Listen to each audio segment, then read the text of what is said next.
Hello all, welcome to the discussion on practice test 2 of CSAT. Uh, in this part 1, we will discuss the question number 1 to question number 5.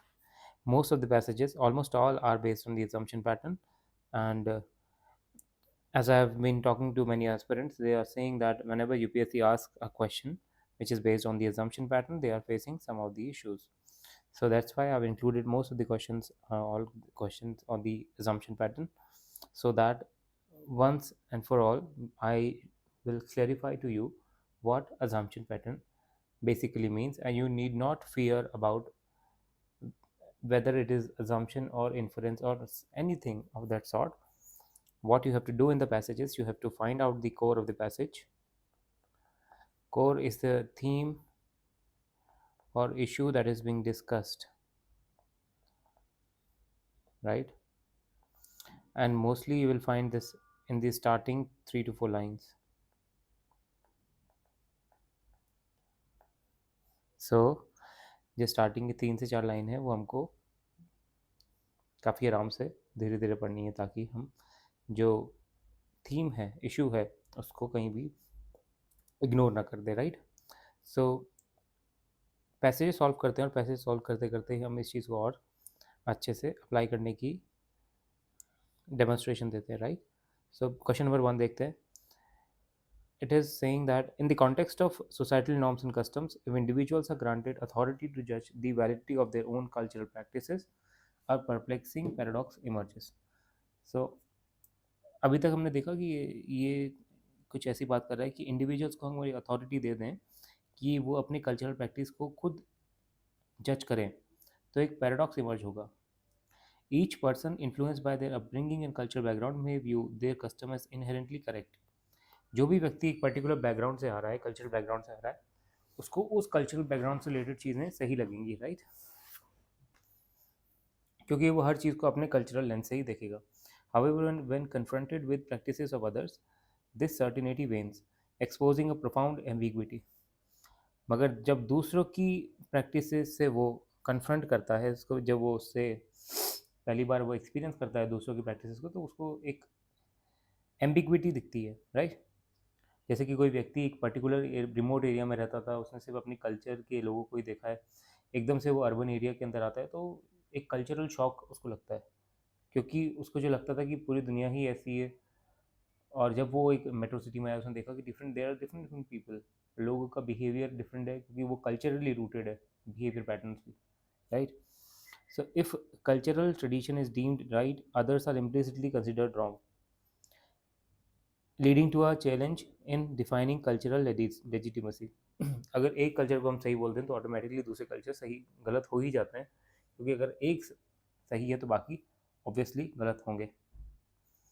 Consequently, the tapestry of human culture appears intricate, prompting reflection on the universality of cultural norms. So अभी तक हम देखें तो mostly ये passage बात कर रहा है about the that the individuals and people are individuals of the society are looking the world through their cultural lens, and since everybody is looking the world through their cultural lens, so there is a kind of problem of absolutism, because every person experiences truth in their own sense, right? So this will lead to some problem. So एक ये बात उसने मोटा मोटी passage के अंदर की है. तो अब देखते हैं कि असम्पशन क्या है. Option A, cultural diversity fosters understanding and appreciation among different societies.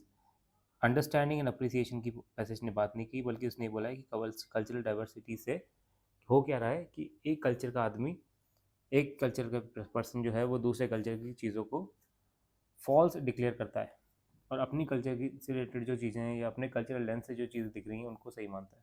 तो डाइवर्सिटी, अंडरस्टैंडिंग एंड अप्रिसिएशन तो ला ही नहीं रही कहीं से भी. Cultural relativism undermines the notion of absolute truth in societal norms. हाँ, ये बात ज़रूर की गई है कि कल्चर जो रिलेटिविज्म है, कि मेरा कल्चर मेरे लिए सही है, दूसरे कल्चर दूसरे के लिए सही है, तो उससे एक एब्सोल्यूट ट्रूथ की प्रॉब्लम आ रही है सोसाइटी के अंदर, कि हम किसी भी ट्रुथ पे अग्री नहीं कर पा रहे हैं, क्योंकि मेरे कल्चर में तो वो चीज़ ट्रू नहीं है, दूसरे वाले के लिए ये चीज़ ट्रू है. Individuals are inherently biased towards their own cultural practices. तो पैसेज में ये बात तो नहीं कही गई, इंडिविजुअल्स के बारे में नहीं कही गई, पैसेज में एक ब्रॉडली बात कही गई है कि कल्चरल प्रैक्टिसेस जो रिलेटिविज्म है वो कैसे हमें एब्सोल्यूट ट्रुथ से दूर लेके जा रहा है. Cultural traditions are inherently arbitrary and lack universal legitimacy. Arbitrariness की तरफ इंडिकेट किया है, बट ऐसी कहीं बात नहीं करी कि they lack universal legitimacy, right. So इसकी वजह से हम ऑप्शन नंबर बी पे आ सकते हैं through elimination. And this is also correlating with the core of the passage that we had already talked about. So इस तरीके से हम आंसर बी पे आते हैं. Passage 2. Inequality violates a basic democratic norm, the equal standing of citizen. Equality is a relation that obtains between person in respect of some fundamental characteristics that they share in common. So inequality जो है वो basic democratic norm को violate करती है, which is, and what is that basic democratic norm? That is the equal standing of citizens. Equality is a relation that obtains between person in respect of some fundamental characteristics that they share in common. लोग एक दूसरे के बीच में एक fundamental characteristic share करते हैं, equality वहीं से आती है. Equality is morally speaking of default principle. उसको डिफॉल्ट प्रिंसिपल बोला गया है. Therefore person should not be discriminated on the ground of race, caste, gender, ethnicity, disability और caste. This features of human condition are morally irrelevant. इस चीज़ को morally irrelevant बोला गया. क्यों बोला गया होगा? बेसिकली इसलिए क्योंकि race, caste, gender, ethnicity, disability और क्लास, ये चीज़ पर्सन खुद नहीं चूज़ करता है अपनी. It is not their own choice, it is by default, right. So we can not जज a person's righteousness or wrongness on the basis of their race, religion, caste, ethnicity, right. The idea that one should treat persons with respect not only because some of these persons have some special features or talent, for example skilled cricketers, gifted musicians or literary giants, but because persons are human being is now part of common sense morality. So common sense morality ये बोलती है कि क्योंकि एक व्यक्ति जो है वो ह्यूमन बींग है तो उसको इक्वली ट्रीट करना चाहिए, इक्वल ट्रीटमेंट. सो हम क्रक्स देखें पैसेज का, तो बेसिकली बात ये की गई है कि इनइक्वालिटी डेमोक्रेटिक आइडियल्स को वायलेट करती है. इक्वालिटी जो है वो एक डिफ़ॉल्ट प्रिंसिपल है. लोगों में के जो रेस, रिलीजन, एथनिसिटी बेस्ड के ऊपर जो डिफरेंसेस हैं वो मॉरली इरेलीवेंट है. कॉमन सेंस मोरालिटी ये कहती है कि सबको इक्वल ट्रीटमेंट मिलना चाहिए. अब देखते हैं अजम्पशन क्या है. Equality is a prerequisite for people to participate in multiple transaction of society from a position of confidence. सही बात है. कॉन्फिडेंस लोगों में जब ही आएगा जब उनको इक्वल ट्रीटमेंट मिलेगा. So it is a pre requisite. occurrence of inequality is detrimental to the survival of democracy. First line में बोलता है कि inequality violates a basic democratic norm, the equal standing of citizens. So inequality से basic norm ही democracy का violate हो रहा था. Yes, obviously occurrence of inequality is detrimental to survival of democracy. This is true. Equal standing of all citizens is an idea that cannot be actually realized even in democracy. ऐसी तो बात उसने कहीं नहीं बोली पैसेज में. Passage ने ये बोला है कि इनइक्वालिटी डेमोक्रेसी के अंदर कहीं से भी, right, inequality violets a basic democratic norm. उसने ये नहीं बोला कि इक्वालिटी डेमोक्रेसी के अंदर इस्टेब्लिश हो ही नहीं सकती, रियलाइज हो ही नहीं सकती. So this is wrong. Right to equality should be incorporated into our values and day to day political vocabulary. Right to equality incorporate होना चाहिए. इक्वालिटी के बारे में बात करी, राइट टू इक्वालिटी की ऐसी बात नहीं करी. फिर भी हम वैल्यूज़ तक उसको मान सकते थे एक बार अजम्पशन में, but day to day political vocabulary की उसने पैसेज में बात नहीं बोली. सो इससे हमारा फोर्थ जो है वो भी रॉन्ग हो जाता है, थर्ड भी रॉन्ग हो जाता है. तो सही आंसर होगा हमारा 1 and 2. Passage 3. A prevailing view in modern development economics is that sustainable economic growth, often measured through rising GDP, is a crucial factor in enhancing countries' overall development. Theoretically, an increase in GDP stimulates job creation and investment opportunities, leading to a virtuous cycle of economic growth. As a result, as a country's GDP grows from a low base, the resulting higher incomes enable household, community, and government to allocate resources towards improving quality of life, including education, healthcare, infrastructure, consequently GDP growth is frequently equated with economic progress and development. अगर यहीं तक हम देखें तो ये बात ही कर रहा है कि prevailing democratic prevailing modern development economics के अंदर जीडीपी सस्टेनेबल इकोनॉमिक ग्रोथ को मेजर किया जाता है जीडीपी द्वारा, राइट। एंड थ्योरेटिकली अगर हम देखें तो जीडीपी के इंक्रीज से कई सारी अपॉर्चुनिटीज़ क्रिएट होती है, इन्वेस्टमेंट की वर्चुअल साइकिल भी जनरेट होती है। जीडीपी जो ग्रोथ है वो हायर इनकम्स एनेबल करती है, गवर्नमेंट जो है वो रिसोर्सेज को एलोकेट कर सकती है डिफरेंट सेक्टर्स में, एजुकेशन इंप्रूवमेंट में। बट ये सब बातें थ्योरेटिकल है, उसने बोला है कि बातें थ्योरेटिकल है, तो ग्राउंड पे ये इम्प्लीमेंट हो रही है कि नहीं हो रही, या ग्राउंड पे रियलिटीज़ क्या है ये हमको नहीं पता। Consequently GDP growth is frequently equated with economic progress and development. However, this perspective can overlook issues such as income inequality, environmental degradation, which may not be directly addressed by GDP growth alone. Right? So passage बोल रहा है कि GDP growth theoretically तो बड़ी lucrative लगती है, but अगर हम प्रैक्टिस में देखें तो वहाँ पे सब कुछ सही नहीं है। इनइक्वालिटी, एनवायरमेंटल डिग्रेडेशन जैसी चीज़ें भी एक्सपीरियंस की जाती है जीडीपी ग्रोथ के साथ साथ। सो अजम्पशन क्या है? GDP growth is a comprehensive measure of a country's economic health and overall development. No, comprehensive measure तो बिल्कुल नहीं है, क्योंकि इनइक्वालिटी को मेजर नहीं करता, एनवायरमेंटल डिग्रेडेशन को मेजर नहीं करता। An increase in GDP inherently leads to improvement in social indicators such as education, healthcare. No, it says कि ये theoretically possible होता है, theoretical है, रियल में ऐसा है, ऐसा नहीं है, right. GDP growth always results in environmental sustainability, obviously not. Passage यहाँ पे क्लियरली बोल रहा है कि एनवायरमेंटल डिग्रेडेशन को तो ये मेजर ही नहीं करता। सो आंसर हमारा होगा D, none of the above. Fourth, in many culture fig trees hold significant spiritual value and are prevalent in both agriculture and urban settings, especially where other large trees are sparse. In their natural forest habitats, fig trees serve as crucial food sources for wildlife during times when other food is scarce, thereby supporting high density and diversity of frugivores, such as fruit eating birds and bats. Even in areas with substantial human disturbance, sacred fig trees continue to attract these frugivores, which may in turn enhance the abundance of such animals. Moreover, the favorable microclimate created by fig trees can foster the growth of numerous seedlings from various tree species in their vicinity, contributing to ecological diversity. Passage का अगर हम crux देखें तो क्या बात कर रहा है? ये बोल रहा है कि अर्बन स्पेसेस में भी, एग्रीकल्चरल स्पेसेस में जहाँ पे और ट्रीज़ नहीं मिलते वहाँ पे फिग ट्रीज़ मिल जाते हैं, और नेचुरल फॉरेस्ट के अंदर फिग ट्रीज जो है वो क्रूशल फूड सोर्स की तरह काम करते हैं वाइल्ड लाइफ के लिए, specially during the times of food scarcity. और कई सारी जो फ्रूगीवोर्स डाइवर्सिटी और डेंसिटी है उसको ये सपोर्ट करते हैं, लाइक बर्ड्स एंड बैट्स। और जो ह्यूमन डिस्टर्ब्ड एरियाज़ हैं वहाँ पे भी सेक्रेड फिग ट्रीज जो हैं वो फ्रूगीवोर्स को अट्रैक्ट करते हैं, और इस तरीके से सच एनिमल्स की अबंडेंस होती है, और ये एक फेवरेबल माइक्रो क्लाइमेट भी क्रिएट करते हैं, which can foster the growth of numerous seedlings from various tree species in their vicinity। और इस तरीके से ये कई डिफरेंट स्पीशीज़ को भी बेनिफिट करते हैं उनके, right, to contributing to ecological diversity. तो अब देखते हैं assumption क्या है। Presence of fig trees can mitigate the effect of human disturbance on frugivorous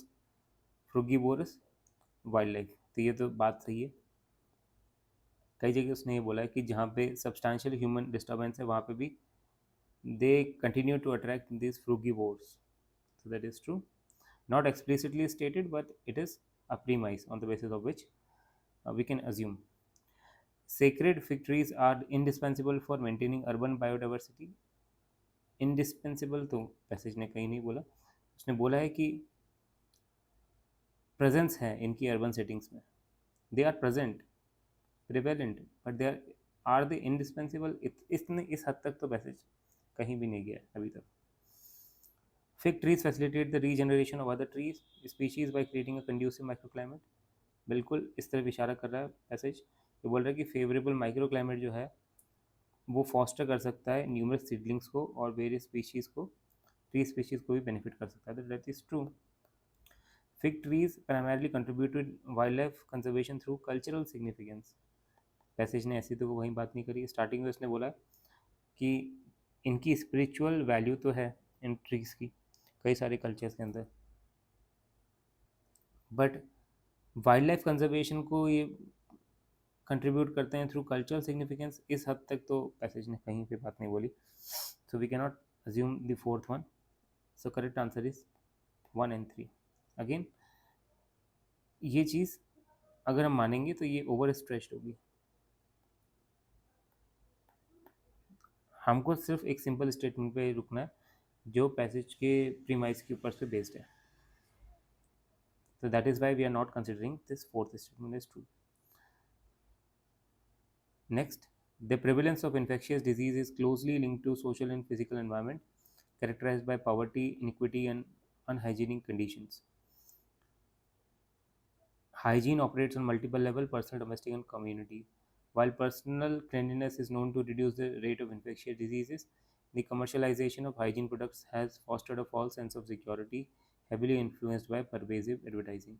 So अभी तक हम देखें तो वैसे ये बात कर रहा है कि इन्फेक्शियस डिजीज़ जो है वो हमारे सोशल और फिजिकल एनवायरनमेंट से क्लोज रिलेटेड है, जो कि इनक्वालिटी हो, जैसे कि पॉवर्टी हो, अनहाइजीनिक कंडीशंस हो. और हाइजीन जो है वो कई लेवल पे होती है, सिर्फ पर्सनल हाइजीन नहीं होती, पर्सनल, डोमेस्टिक, कम्युनिटी लेवल पे हाइजीन होती है. पर्सनल क्लीनलीनेस जो है वो इन्फेक्शियस डिजीज़ कम कर सकती है, बट ये पर्सनल क्लीनलीनेस के जो प्रोडक्ट्स हैं वो इतना कमर्शलाइज हो चुके हैं कि हम लोग को एक फॉल्स सेंस ऑफ हम फॉल्स सेंस ऑफ सिक्योरिटी में जी रहे हैं कि अगर हम पर्सनल हाइजीन को मेंटेन कर रहे हैं तो we are immune from infectious diseases, right. Whereas we are not immune because hygiene is not only at the personal level but also at domestic and community level. Historical evidence from Western Europe suggests that substantial reduction in infant and child mortality and infection rates were achieved through combination of personal hygiene, combination से हुआ था, personal hygiene and improvement in environmental conditions, including access to clean water, sanitation and food security. तो personal hygiene के साथ साथ भी और चीज़ें हुई थी. However, excessive focus on hand hygiene driven by market forces often neglects the ecological consequences, contributes to the emergence of resistant germs. Comprehensive public health measures addressing community hygiene are crucial in effectively combating infectious diseases. Comprehensive public health measures की बात हो रही है, right. अभी तक हम passage में देखें तो इसने बोला है कि पर्सनल हाइजीन जो है वो ओवररेटेड है, लोग फॉल्स सेंस ऑफ सिक्योरिटी में जी रहे हैं. We need a combination of different, not only personal hygiene but also environmental cleanliness and various other things like sanitation, water, cleaning, etc. Let's see. Overemphasis on personal hygiene can divert attention from necessary public health measures. That is true. इसने बोला ही है ये वाली बात कि excessive focus on hand hygiene वगैरह और personal hygiene जो मार्केट है वो परवेजिव एडवर्टाइजिंग के through false sense of security लोगों के अंदर लेके आ रहा है. इसलिए फॉल्स सेंस ऑफ सिक्योरिटी के कारण डाइवर्ट हो रहा है attention from necessary public health measures. The market-driven promotion of hygiene products may create complacency about other critical factors and disease prevention. ये तो बिल्कुल बात सही है. कॉम्प्लेसेंसी हो सकती है क्योंकि उसने बात की है फॉल्स सेंस ऑफ सिक्योरिटी की. पैसेज ने ये हमको बोला है कि we are under false sense of security, right. So there is a complacency. Personal cleanliness alone is sufficient to prevent the spread of multi-drug resistant germs. No, personal cleanness alone नहीं कर सकती क्योंकि उसने बोला है कि पर्सनल के साथ डोमेस्टिक भी चाहिए और एक कम्युनिटी लेवल पे भी चाहिए. Effective disease prevention requires a holistic approach, yes, that includes improvement in environmental and community hygiene. That is true. The reduction in infectious diseases rates in Western Europe was primarily due to personal hygiene. No, उसने बोला कि personal hygiene के साथ साथ कुछ environmental conditions भी improve हुई थी, like water availability, sanitation, etc. So your fifth is wrong, third is wrong, fifth and third are wrong. Correct answer is 1, 2 and 4. So this was the discussion on today's passages. If possible, tomorrow I will upload a separate video जहाँ पे I will discuss all the terms like inference, logical corollary, assumption, crux of the passage, implied, implicit, right. ये सब terms हम कल एक discuss करेंगे। एक एक पैसेज लेंगे हम, उस एक ही पैसेज से हम इन्फरेंस भी निकालेंगे, अजम्पशन भी निकालेंगे, लॉजिकल करोलरी भी निकालेंगे, ताकि बच्चों को जो एक इशू है कि सेम पैसेज में अजम्पशन क्या होगा, इन्फरेंस क्या होगा, लॉजिकल करोलरी क्या होगी, इस इशू को हम कल रिजॉल्व करने की कोशिश करेंगे। So let's meet in tomorrow's video. Thank you for watching.